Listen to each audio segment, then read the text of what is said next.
Араними түргэн олгогч нараа. За нэг сонирхолтой technical formation биткойн дээр харагдаж байна. Юу юм бэ гэх юм бол Яроолоос оргилцэг хүртэл ерөөхдөө зайн томорж байгаа. Тэ? Тэгээ энэ ерөөхдөө энэ жижигхэн мегафон мэтийн юм одоо харагдаж байна. Нэмээд юу болж байна гэх юм бол RSI нэг сул байна.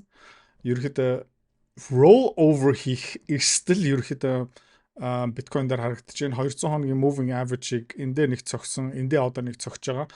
Тэгээд ерөөхдөө одоо яах магадaltaй бэ гэх юм бол биткойн өшөө доошоо явах потенциалтай юм шиг харагдаж байна. За яагаад энийг би ярьж байна гэх юм бол хэдүүлээ энэ QQQ Nasdaq руу орох юм бол Nasdaq руу ороод бисэн зураасыг болтуулчих. Та харж байгаа бол энэ томоохон candle дотор гацсан хിവэрэ байгаад байна. RSI нь ерөөхдөө доошо трендлж байна. Volume ерөөхдөө буурч байна. Тэгээ хүмүүс ерөөхдөө нэлээд салганаад явж байгаа. Ерөөхдөө хүн болгон ингэ сандарсан байдалтай байгаа. Зах зээл дээр эвгүй баг зэргийн эвгүй мэдээлэлүүд нь ирж байна. Хэдүүлээ S&P 500 орох юм бол энд бас харагдаж байгаа. Бас энэ candle дотроо ингээл баригдсан л явж байгаа. Нэг зөрөгтэй дэшээ явж чадхааргүй л байна. Өнөөдөр явуулахын хэдүүлээ харцгаая. Өнөөдөр арилжаа дуусныхан дараа Tesla компани ерөөхдөө өөрийнхөө тайлангаа гаргана. Tesla компани энийг жоохон дэшээ чирч магталтай гэхдээ хэдүүлээ харцгаая. Ерөөдөө 200 хоногийн moving average дээр дээгүүр явж байна. 207 хоногийн moving average дээгүүр явж байна. RSI жоохон буурч байна. Гэхдээ одоо Elon Musk шинэ хөдөлмөрийн гэрээг батлуулахын тулд удахгүй бас хувьцаа эзэмшний хурал болно. Тэгээд өнөөдөр юу болох юм бэ гэх юм бол өнөөдрөөр арилжааны цаг дуусныхаа дараа тайлангаа танилцуулна. Тэгээд Tesla жоохон дэшээ pop хийх магадaltaй. Тийм учраас хэдүүлээ өнөөдөр Tesla дээр 1% юугаа нэмж байгаа шүү. Хувьцааны арилжаа хөрөнгө олт тий мөнгөөр мөнгө олох амар сонирхолтой байгаа ч тий. Гэхдээ амар хэцүү. Хэвч хүмүүс нь ерөөсөж чаддгүй. Ягаад чаддгүй юм бэ гэх юм бол ментор багш байхгүй. Community байхгүй. Одоо сайн сонсоорой тий. Би school community нээсэн. Тэн дээр юу зааж байгаа юм бэ гэх юм бол энэ толгоонд байгаа хөрөнгө олтын бүх чадвараар чамтай хуваалцаж байгаа. Тэрнээс гадна би ямар хувьцаа хизээ ямар ханшаар хэдэн хуваар авж байгаа юм бэ тэн дээр ил тавигдсан байгаа. Чи нөгөө дүр аж бол. За. Манай community-ээр нэгдсэн хүмүүс одоо 1 сарын байдлаар доллараар тий ойролцоо 50-60% өгөөж аль хэдийн авцсан байна. За, чи миний энэ чадварыг сурмаар байгаа юм бол энэ видеоны эцэст тий манаар автна чам дэлгэн мэдээлэл өгнө. Тэгээд school community дотор уулзъя. Окей. Хэдүүлээ буцаага биткойн руу орох юм бол өнөөдөр жижигхэн биткойны short position орж байгаа. Юугаараа дамжуулж тийш орж байгаа юм бэ гэх юм бол BITI. За BITI-ийг харах юм бол биткойн дээшлэх юм бол BITI доошлно. Биткойн доошлох юм бол BITI дээшлэн. Энд юу харагдаж байна гэх юм бол нэг bottom information баг зэрэг харагдаж байна. RSI нь буцаагаад тренд дээшээ явж байна. Тэ? Тийм учраас ер нь бол магадгүй энэ 200 day moving average эсвэл жоохон тэрнээс дээгүүр магадгүй энэ хаваар 21 22 хүртэл ерөөдөө жоохон target арилжаа хийчих гэж бодож байна. Гэхдээ хэдүүлээ харцгаая баг зэргийн позиц орсон байгаа биднэрт ашигтай явахгүй юм бол хэдүүлээ айгүй хурдан бас эндээсээ гарах боломжтой. Окей. Дараагийн бидний өмнө нээсэн short позиц хэдүүлээ харцгаая. IonQ эндээ хэдүүлээ жоохон zoom in хийх юм бол та юу харагдаж байна гэх юм бол volume буурж байна. Тэ? Volume буурж байна. RSI нь ерөөхдөө нэлээд муу байна. Хувьцааны ханш нь бол нэг double top хийсэн юм шиг харагдаж байгаа.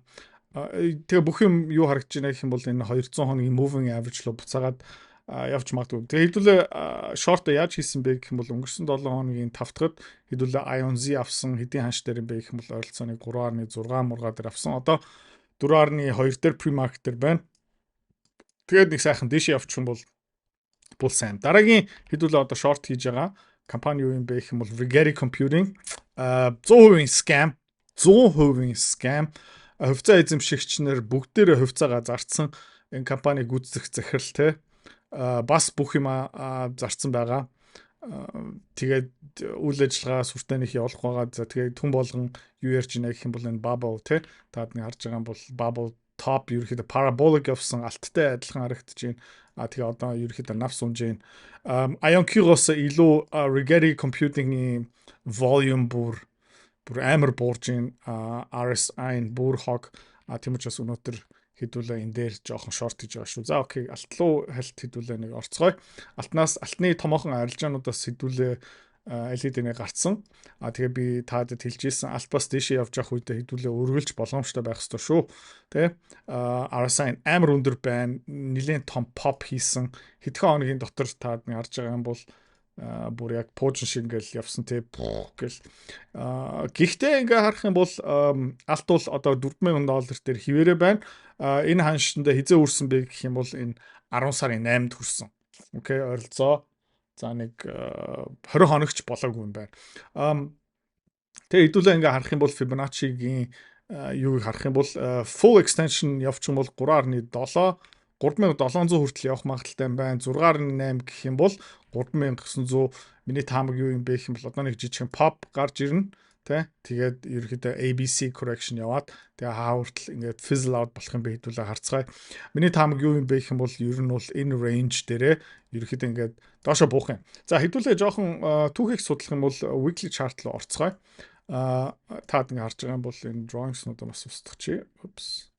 Окей. За тэгээд энэ ерөөхдөө түүхэнд хизээ болж байсан бэ? Миний таамаг энэ шүү заяа. Тэгээд алт одоо ингээд навс унаад 2100 руу унах нь билав тийм амар өндөр магадaltaй гэж үзэхгүй байна. Ягаад вэ гэх юм бол хэдүүлээ ингээд харах юм бол энэ үеэр юу болж исэн бэ гэх юм бол яг нэг энэ 2006 он тий 2006 онд юу болж исэн бэ гэх юм бол техник зүгээс нь ерөөхдөө айгүй адилхан харагдаж байна тий. Ерөөхдөө break олон сарын consolidation тэгээд ерөөхдөө зүгээр ингээд pop за тэгээ phase transition болсон одоо нөгөө bubble top болоод тэгэл айгүй хурдтай ингээд доошо буусан. Тэгээ хэдүүлээ харъя л да.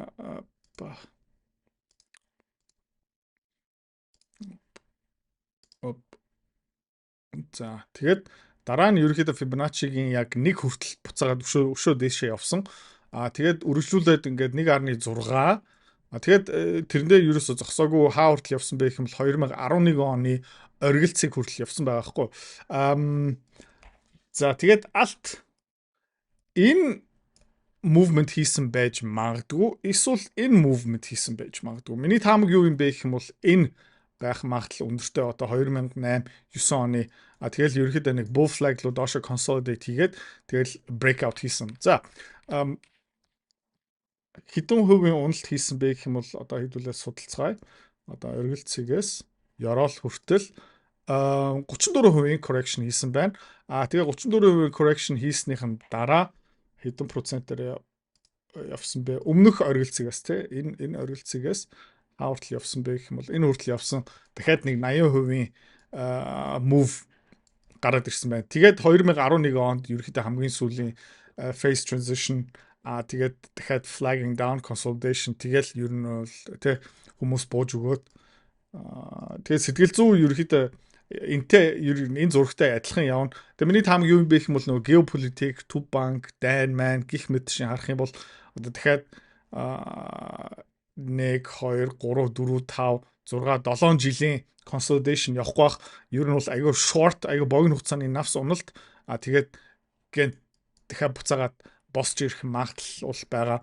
Тэгээд нөхцөл байдал ерөөхдөө төстэй энэ 2008 9 оны үеэр нөгөө дэлхийн санхүү эдийн засгийн хямрал болж исэн банкуд дампуурч исэн, улсууд дампуурч исэн, Грек, Европ бол тэр чигтээ тэгээд юу болж исэн бэ гэх юм бол Европ даяар санхүүгийн хямрал, Европын банкуд, Европын улс орнууд ерөөхдөө хүнд байдалд орсон, Америк улс бас ерөөхдөө хүмүүс ирэлцээд эхэлсэн гэх мэт.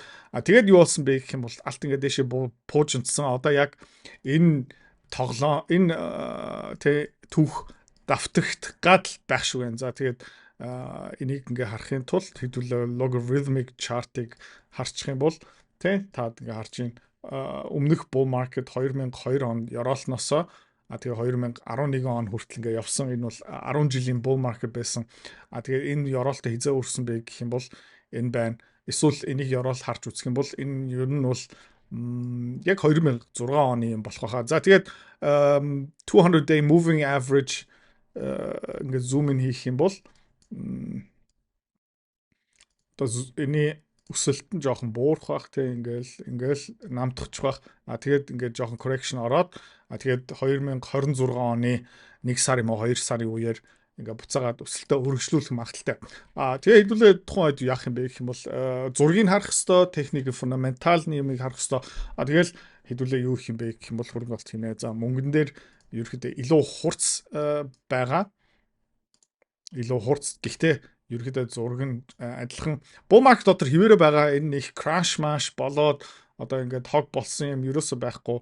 Хэдүүлээ энэ өсөлтийн channel ингээ харах chart-ыг графикийг харах юм бол ерөөдөө тэ нэг аимшигтай бол жоохон breakout хийсэн. Тэгэл яах магадaltaй юм бэ гэх юм бол буцаагаад энэ дээр ирээд тэгэл ингээл буцаагаад дэшээ явах потенциал байгаа. За гэхдээ мөнгөн дээр алтан дээр шиг юм арай ихтгэлтэй хэлж чадахгүй. Тийм учраас хэдүүлээ алтыг мэдээж төрүүлээ харах хэрэгтэй. За өнөөдөр хэдүүлээ яасан бэ гэх юм бол химзийг багцаас хаассан. Автомата дээр бас химз хасагдаж байгаа. Өмнө хэлжсэн ерөөхдөө бизнесийн үзүүлэлтүүд тим амир муу биш одоо энэ компани муудаж байгаа зуудаж байгаа юм ерөөсөө тим юм биш. Юу болж байна гэх юм бол өсөлт нь буурж байна. Тэ шинэ бүтээгдэхүүн гарах хэвээр тэр шинэ бүтээгдэхүүн төрлүүдээ ингээд тэ хүмүүстэй танилцуулах хэвээр. Тэгээд юу болж байна юу болох магадaltaй юм бэ гэх юм бол одоо ингээд жоохон 13 хоногийн дараа тайлангаа танилцуулсан тухайд ерөөхдөө нэлээд унах. Тэгээ хаа хүртэл унах магадaltaй юм бэ гэх юм бол энэ 200 day moving average хүртэл ингээ унаад 20 доллар дээр буцаага буугаад ирэх юм бол хэдүүлээ хэмслөө буцаагаад орно. За хальт Oscar Health-ыг ярьчих. Oscar Health нэг breakout хийх гээд байх шиг байна. Тийм учраас хэдүүлээ өнөөдөр баг зэрэг Oscar Health нэмээд авсан байгаа шүү. За тэгээд бусад юмнууд нь юу юм бэ гэх юм бол манай гэжтэй тэ долларын индекс хэдүүлээ харцгаан. Долларын индекс та харж байгаа юм бол энэ bottom илүү тодорхой болоо л байна. Uptrend ингээ байна. Bottom гарцсан байна. 200 day moving average юу байж байгаа. RSI сайжж байна. Доллар ерөөхдөө чангарах хэвээрээ байгаа. Энэ дээр өөрчлөсөн байхгүй таадаг харж байгаа юм бол манай EUO манай багц одоо бас 5% эзэлж байгаа. Энэ аажмаараа бас дэшээ явах магадaltaй. За тэгээд энэ дээр сүртэй нэг хэлэх юм байхгүй. Тренд нь хэвээрээ энэ бол нэг амар сүртэй хурдан хөдөлдөг юм бол биш. Тэгээд манай TLT руу харцгаая. Бас аажмаараа ингээ өсөөл явж байгаа. Хэдүүлээ 91.5 дээр орсон одоо 92.3 дээр ирсэн байгаа. Багцын бараг 25% эзэлж байгаа. Тэгээд энэ бол айгу консерватив, айгу аажмаараа явдаг. Тэгэл энүүгээр хэдүүлээ нэг ашиг хийхээргүй. Баг зэргийн ашиг хийн өгөөжүүдээ саяхан алт мөнгөнөр олсон өгөөжүүдээ хэдүүлээ хамгаалж байгаа. Ерөөхдөө одоо бид нар өмнө offense тоглодог байсан бол бид нар дайрж ийсэн бол одоо жоохон өгөөжүүдээ хамгаална.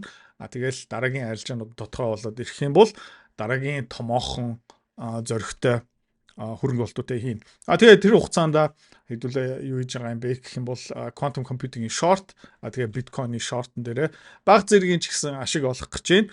Тэгээд дараа нь ерөөхдөө томоохон хөдөлгөөндөө хэдүүлээ ер нь бол мөнгө бэлтгэсэн өгөөжүүдээ хамгаалцсан. Тэгээд дараагийн удаа бас томоор тэгээ Mega Metals гэх мэт шин компани руу эргүүлэн ороход ер нь бол бэлэн байгаа. За тэгээд ер нь бол энэ S&P 500 гэх мэт шин жоохон эмзэг байгаа. Тэгээ S&P 500, Nasdaq гэх мэт шин хөрөнгөний зах зээл жоохон тэгээ унаад эхэлчих юм бол quantum computing буюу Bitcoin ерөөхдөө дагаад ерөөхдөө ингээ roll over хийчих юм бол бусад хувьцаанууд нь Bitcoin хамгийн гол нь Bitcoin Nasdaq ерөөхдөө бараг зэрэгцээ хөдөлж байгаа. Тийм учраас бид нар Bitcoin short хийсэн, IonQ дээр short хийсэн. За тэгээд өөр хэлэх юм байхгүй. Дараагийн апдейтнээр маргааш ирээд уулзцгаая. Хэрвээ та манай Эдүрэ Цэхэр бит хоёрын Earn Invest Be Free School Community-д нэгдэхийг хүсвэл яг одоо үзэж байгаа бичлэгийнхаа хамгийн ихний линк дээр дараарай. Линк дээр дарснаар манай School Community-гийн ерөнхий мэдээлэл гарч ирэх ба хамгийн түрүүнд та school дээр өөрийнхөө профайлыг үүсгэх юм. Профайлаа үүсгэхийн тулд та заавал нэг зураг, өөрийн овог, нэр болон мэйл хаягаа оруулах шаардлагатай. Профайлаа үүсгэсний дараа та join гэж дараад Visa карта холбоно. Visa карта холбосноор сарын $29 төлбөр нь шууд татагдаад та манай community-д нэвтрэх эрхтэй болно. Манай community-д орж ирснээр юу байгаа юм бэ гэвэл одоо аль хэдийн 10 компанийн үнэлгээ, түүний Excel файл, давтамжтай ордог зах зээлийн шинжилгээ, судалгаа болон анхан шатны бүх суурь мэдээллүүд орсон байгаа. Мөн та надтай холбогдоод бүх зүйлээ асуух боломжтой. Хэрвээ танд сонирхолтой санагдчих байвал манай community-д нэгдээрэй.